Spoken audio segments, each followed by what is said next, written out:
So excuse the camera, I don't really know how well this quality is going to work. I think the frame rate is kind of sucky on this, but so I got the snowblower today, and I already took the shroud off of the top here, where the primer's connected to. It's an 8.5 Briggs and Stratton, and it's got a problem. And when the guy brought it, he told me he said it was like a carburetor problem, but I think he's wrong about that one.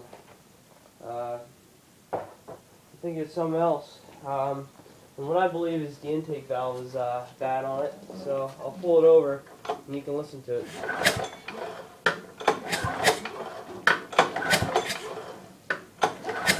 And you can hear a really loud snapping hiss come out of the carburetor.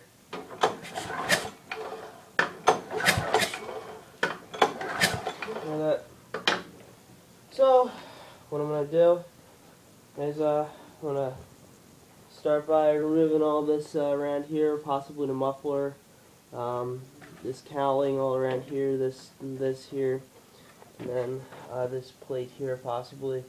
Then I'm going to get this valve cover off. I'm going to take a look. I'm going to see where that hissing sound came from.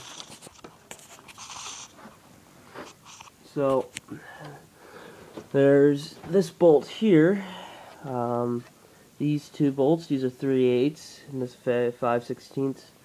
And then there's two more, which is either Torx or 5/16. And the muffler, we may or may not have to remove that depending on how I can access that bolt, which I should be able to access it. But for make it easier, I may take the muffler off, and then we'll pull this cover off and we'll take a look at the valves. I apologize, actually. These are actually 10 millimeters. Briggs & Stratton actually has changed a little bit over time, so see, a 10 millimeter fits perfectly on there. I forgot, this is only a 2005, so this engine's pretty new. I don't know what year really they switched all over, but they always used to be all standard, so I don't know really when they switched over, but these are metric bolts here, so yep, it's definitely metric. Look at the threads on there.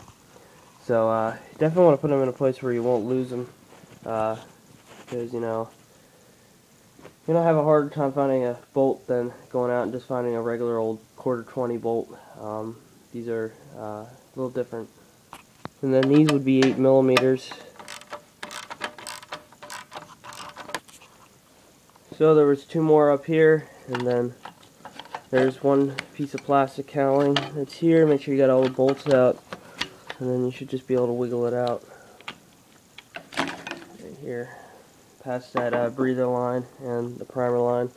I never really understood why they need a primer line on this. If it's not going to start, it's not going to start, even with the choke. The choke automatically draws fuel up into the carburetor, but they put this primer line on top of it. I really don't believe that they need this. This is stupid. I never prime them. You just put the choke on, and the choke basically will draw the fuel up for you because it chokes this whole area. So there's basically no difference between putting a primer line on and the choke. They're both the same thing. Engines either have primer lines or chokes. It doesn't need both. I know it's in the cold, snowblowers are harder to start, but why a primer line on top of it? Never made sense to me.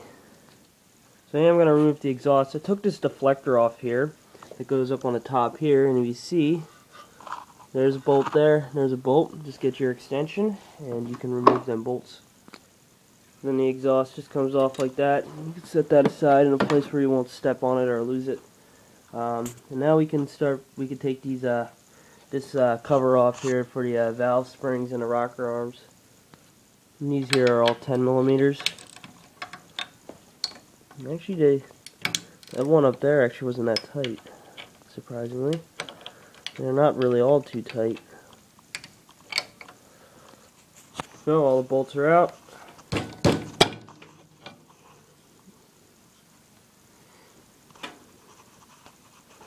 Well, let's try giving it a pull over and see what we got.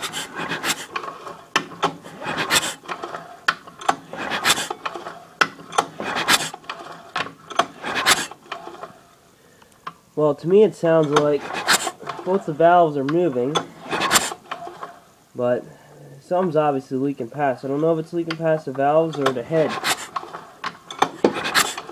but you can agree with me 100% that that is not correct. Now there is gas in the tank, and one thing I actually did is I actually blown into here, which is the primer line, with my mouth, and I filled that carb up and put the choke on. And one thing that actually happened is I seen a flame blow back, and it actually caught this portion of the carb on of the snowblower on fire. Good thing I always keep a fire extinguisher in my shop. It didn't continue, but things like that, you know, little things like that, you gotta be careful. So I'm thinking what's happening is this definitely may have a bad intake. Intake valve. And I think what's happening is it actually tried to kick over there, didn't have enough compression, and it winded up blowing out to the back there. But I'm going to keep playing around with it. That's definitely not correct, though. So I'm going to keep taking a look around and stuff, and if I can't figure anything else out, I'm going to pull ahead. So just for you guys, just tune in to part 2, and we'll get on to that. Have a nice day, YouTube. And don't forget to rate, comment, subscribe.